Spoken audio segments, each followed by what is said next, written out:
है दोस्तों, welcome back my new video. कैसे हैं आप सब? उम्मीद करता हूँ अच्छे से होंगे। दोस्तों, कल मैंने आप लोगों को समझाया था, बताया था कि फ्रंट में किस तरह से हमें ब्लाउज में शेपिंग देनी चाहिए, उसके नेक की किस तरह से हमें शेपिंग देनी चाहिए, जिसकी वजह से हमारा शोल्डर स्लोप जो क्रॉस होता है और ज्वाइन करने के बाद ट्राइंगल शेप ना बने और गला जो है ड्रॉप ना हो, यानी फॉल ना हो, गिरे ना। तो हमने बहुत बारीकी से समझा था और हमने ये भी कहा था दोस्तों, अगर गिर जाए, शोल्डर गिर जाए आपका, इसके बावजूद भी अगर आपने सही से पैटर्न ड्राफ्टिंग को फॉलो कर लिया तो मेरी वीडियो ना देखना। तो और क्या ही कह सकता हूँ दोस्तों इसके बारे में मैं। क्योंकि जब ब्लाउज हम बनाते हैं दोस्तों, तीन तीन स्कोप होता है हमारे पास शोल्डर ना गिरने का। एक तो सबसे पहले होता है कि हम शोल्डर को पूरी तरह से कैलकुलेशन के साथ कम करते हैं। फिर उसके बाद दोस्तों हम डोरी भी लगाते हैं। फिर उसके बाद स्ट्राइप भी लगाते हैं, ब्रश स्ट्राइप लगाते हैं हम उसको अटैच करने के लिए, होल्ड करने के लिए। उसके बाद भी गिरने का चांस बना रहता है। इसका मतलब यह है कि कहीं ना कहीं आपसे चूक हो रहा है दोस्तों। तो जिसकी वजह से मैंने डिटेल में फ्रंट का पार्ट बनाया था। जिस किसी ने नहीं देखा है दोस्तों तो जाकर देख लें, बहुत इंफॉर्मेटिव वीडियो है। और आज हम डिटेल में समझेंगे बैक का। और हमारा जो फोकस रहेगा, जो पर्पस रहेगा दोस्तों, वो रहेगा हमारा गला क्यों गिरता है और किस वजह से गिरता है। तो हमें गले की शेपिंग किस तरह से लगानी चाहिए, शोल्डर स्लोप किस तरह से डाउन करना चाहिए, उन सारी चीजों को हम समझेंगे, ठीक है। और उसके बाद दोस्तों ये जो मेजरमेंट है मैंने कमेंट बॉक्स में उठाया था दोस्तों इनको, क्योंकि मैंने इनको एनालाइज नहीं किया, इनके बॉडी के स्ट्रक्चर को एनालाइज नहीं किया है। तो जो हमारा बेसिक जो होता है दोस्तों, जो 90% जो मेजरमेंट होता है उसके हिसाब से हम कटिंग कर रहे हैं। अब आप देख सकते हैं, अपनी बॉडी को एनालाइज कर सकते हैं। अगर इसके बावजूद भी आपका गिर रहा है, अगर मैं आपका बॉडी मेजरमेंट लेता और आपके शोल्डर स्लोप को एनालाइज करता, आपके बॉडी को एनालाइज करता उसके बाद, तो मेरी 100% गारंटी रहती है दोस्तों। बट इसमें मैं, अगर इनका बॉडी का स्ट्रक्चर वैसा ही है जैसा मैं सोच कर कटिंग कर रहा हूं, तो मैं इसकी गारंटी ले सकता हूं, रिस्पॉन्सिबिलिटी ले सकता हूं कि इनका शोल्डर स्लोप नहीं गिरेगा आज के बाद। क्योंकि बॉडी को भी एनालाइज करना होता है दोस्तों।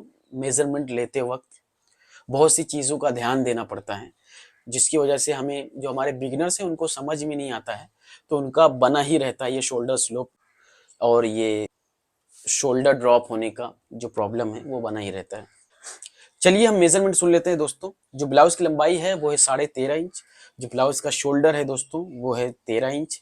जो अपर चेस्ट है वो है 33 इंच। जो फुल बस्ट है वो भी 33 इंच है। जो आर्मोल है दोस्तों वो है 15.5 इंच। जो इनका वेस्ट साइज है वो है 28.5 इंच। और जो बैक का नेक है दोस्तों वो है 9 इंच। चलिए शुरू करते हैं।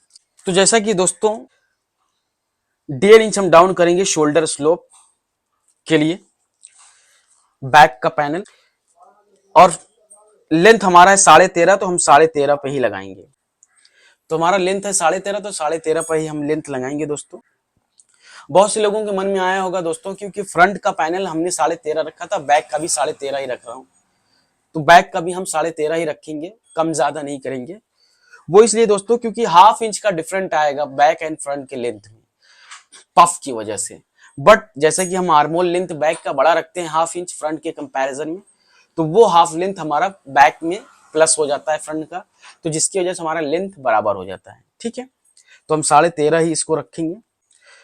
उसके बाद दोस्तों हम क्या काम करेंगे, हमें ये आर्मोल चाहिए दोस्तों 8 इंच तक ऑलमोस्ट चाहिए, तो 8 इंच हम यहाँ पर लगा दे रहे हैं। थोड़ा सा आर्मोल कम ही रहेगा चलेगा दोस्तों, क्योंकि फैब्रिक पे जाने के बाद फैलती है, ठीक है। तो थोड़ा बहुत 1/4 इंच, हाफ इंच कम ही काटेंगे चलेगा पैटर्न पे, क्योंकि पैटर्न होता है थिक और फैब्रिक होती है थिन दोस्तों। उसके बाद दोस्तों इनका अपर चेस्ट है वो 33, तो इसमें 1/4 इंच की लूजिंग देंगे, यानी हम 33 का चौथाई 8.25 आएगा। 1/4 इंच की हमने लूजिंग दिया तो ये 8.5 हो गया, तो 8.5 पे इस तरह से आपको एक मार्क करना है। उसके बाद दोस्तों इनका जो क्रॉस बैक है दोस्तों वो है 13 इंच, तो 13 का आधा 6.5 आएगा, तो 6.5 पे इस तरह से आपको मार्क कर लेना है। 6.5 पे यहाँ पे भी मार्क कर लेना इस तरह से, और एक स्ट्रेट लाइन ले लेनी है इस तरह से।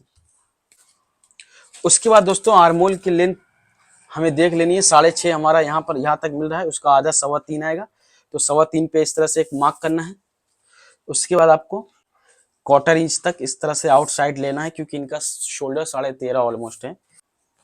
और फिर उसके बाद यहाँ पे मिला देनी है दोस्तों, ये हो जाएगा हमारा आर्म होल। अब हमें चाहिए ये ऑलमोस्ट 8 इंच के करीब में, देख लेते हैं कितना आ रहा है। ठीक है दोस्तों, ऑलमोस्ट 19 है, थोड़ा सा कम ही रहेगा चलेगा, बट ज्यादा नहीं होना चाहिए, क्योंकि फैब्रिक पे फैलती है, तो वो चीज हमें ध्यान देना है। हमने 2.5 इंच रखा था दोस्तों, जो ब्रॉडिंग थी हमारे गले की, इसको हम रखेंगे 3.25 इंच। तो 3.25 पे इस तरह से आपको एक मार्क करना है, और शोल्डर स्लोप डाउन कर देनी है। और गले के लिए इस तरह से आपको शेप लगा लेनी है, मिला लेनी है इसमें। अब दोस्तों डार्ट का जो है, जो हम साइड में लेते हैं वो नहीं लेंगे। तो हमें क्या काम करना है, पैटर्न जब ब्लाउज में काटते हो तो हमें क्या काम करना है, सबसे पहले 3 इंच पे इधर एक मार्क करना है चौड़ाई में। उसके बाद दोस्तों हमें क्या काम करना है, इनका वेस्ट जो है वो है 28.5, तो 28.5 का चौथाई 7 इंच एक सूत आएगा, तो 7 इंच एक सूत पे इस तरह से एक मार्क करना है। और उसके बाद हमने यहाँ पर 3 इंच मार्क कर देना है, जैसा कि हमने पहले किया है। और यहाँ पर दोस्तों हम 3.25 इंच करेंगे, इस तरह से क्रॉस निशान लगा दें। ये हमारा डार्ट हो जाएगा दोस्तों, बट हमने यहाँ पर डार्ट की मार्जिन एक्स्ट्रा नहीं लिया है दोस्तों, वो हम रिएक्शन में जब इसको कन्वर्ट करेंगे डीप नेक में, तो हमारा डार्ट का स्पेस हमें यहाँ पर मिल जाएगा। बट अगर आपको क्लोज नेक चाहिए तो हमें यहाँ पर फिर ऐड करना पड़ जाएगा डार्ट के लिए मार्जिन। बट जैसा कि हमारा डीप नेक का कॉन्सेप्ट ही है, तो इसकी वजह से हमने इसमें सिर्फ मार्क किया है डार्ट का, बाकी हमने मार्जिन नहीं लिया है डार्ट का। उसके बाद दोस्तों 2 इंच जो था इनका शोल्डर स्ट्राइप है, फ्रंट का हमने रखा था, तो 2 इंच पे इस तरह से आपको मार्क करना है। और यहाँ पर दोस्तों आपको 2.25 पे मार्क कर लेना है इस तरह से, और एक शेप लगा लेनी है इस तरह से। ठीक है, और जैसा कि इनका 9 इंच गला था दोस्तों, 9.5 ले रहे हैं, क्योंकि वो हमें मालूम है इतना चौड़ा लेकर नहीं नापते हैं। शोल्डर कभी भी ले तो वहां से ले जितना आपको स्ट्राइप चाहिए वो छोड़कर फिर गले की माप लें, मेजरमेंट लें दोस्तों। तो 9.5 पे हम इस तरह से मार्क कर दे रहे हैं। ठीक है, और वही आपको यहाँ पे एक सीधा मार्क कर देना है ये। ठीक, और उसके बाद दोस्तों आपको क्या काम करना है, साइड का लेंथ लगा लेना है। ये हमने लगा दिया। उसके बाद दोस्तों हमें क्या काम करना है, ये गले की शेपिंग को कवर कर लेना है, इसको कंप्लीट कर लेना है दोस्तों। ये हमारे गले की शेपिंग हो गई दोस्तों। ठीक है, अब उसके बाद दोस्तों हमें यहां पर एक कट मारना है। अब जैसा कि हमें डार्ट की जो रिक्वायरमेंट है दोस्तों, हमने यहाँ पर 8.5 लगा है, तो वही 8.5 इंच यहाँ पर हम लगाएंगे। तो यानी ऑलमोस्ट हमें पता चल जाएगा कि हमें डार्ट की चौड़ाई कितनी चाहिए।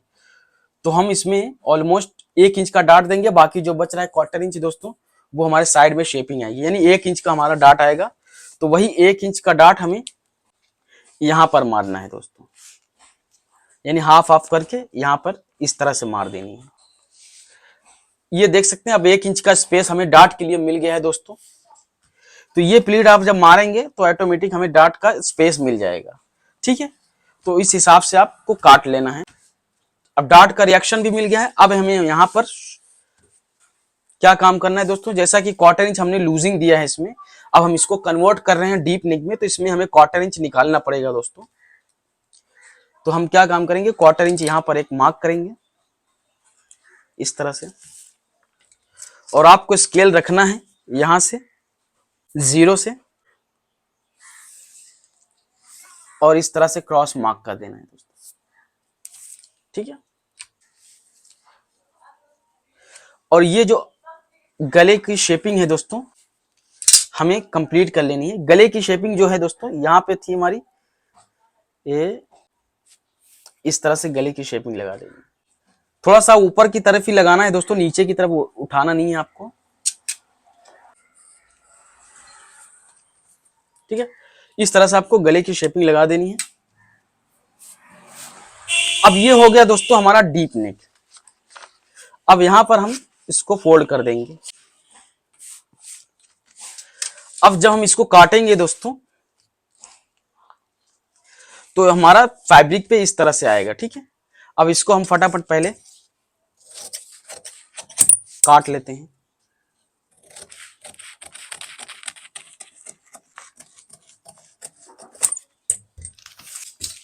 दोस्तों कभी भी ना हमारा जो शोल्डर कम होता है वो हमेशा इन साइड की तरफ होता है, आउट साइड की तरफ नहीं होता है। क्योंकि भले ही हम यहाँ पर शोल्डर छोटा काटें, बट हमारी जब पोजीशन फैब्रिक करेगी तो हमारे आर्मोल की शेपिंग, हमारे आर्मोल की स्पेस, उसका जो डिस्टेंस है अपर चेस्ट और शोल्डर के बीच में, वो तो कम नहीं होने वाला है।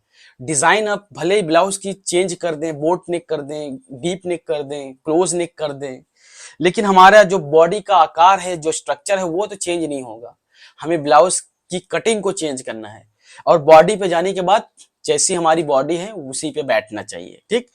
तो नॉर्मली क्या होता है, यहाँ पर देखा होगा बहुत गहरा आर्मोल कर देते हैं लोग, बहुत से लोग, वो बिल्कुल उनके ब्लाउज की मैं गारंटी देता हूँ कभी भी फिटिंग अच्छी नहीं आ सकती, कभी भी नहीं आ सकती है, क्योंकि तरीका ही बिल्कुल गलत है।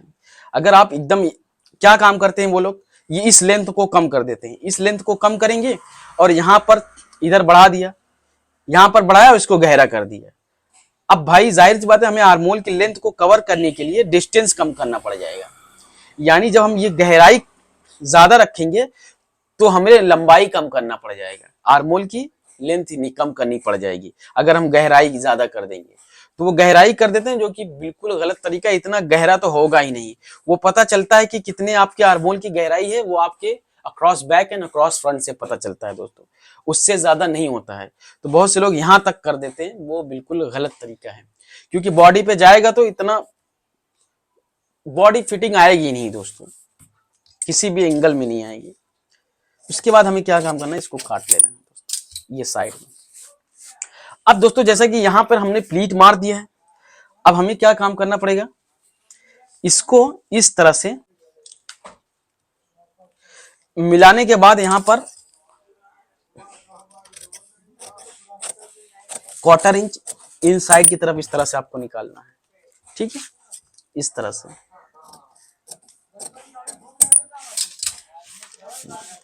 अब जब आप ज्वाइन मारेंगे तो ये स्ट्रेट हो जाना चाहिए, तो इस तरह से आपको रखना है।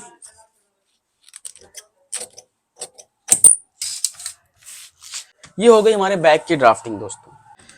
तो इस तरह से आपको काटना है दोस्तों, और आपको क्लोज काटना है, क्लोज नेक काटना है। तो डार्ट के लिए यहाँ पर जो हमने डार्ट मारा यहाँ पर एक्स्ट्रा लेना पड़ेगा, बाकी सेम चीज है। और ये जो हमने डार्ट यहाँ पर मारा इसको खत्म करनी पड़ेगी, इस तरह से सीधा कर लेना है और आपको क्लोज नेक काट लेना है, यानी एक ही पैटर्न से 2 काम हो जाएगा आपका, ठीक है। तो आप सबसे पहले ये देखेंगे दोस्तों, गले की शेपिंग मैंने किस तरह से की है, यहाँ तक, यहाँ से थोड़ा सा पफी है, ठीक है। उसके बाद अंदर की तरफ गया है, फिर उसके बाद इस तरह से आया है। ये जो आपका शोल्डर ज्वाइन होगा दोस्तों, एकदम परफेक्ट ज्वाइन होगा, इसमें कोई कमी नहीं आएगी। आप देख सकते हैं, इधर तो मार्क दिख नहीं रहा है तो हम इधर से कर दे रहे हैं।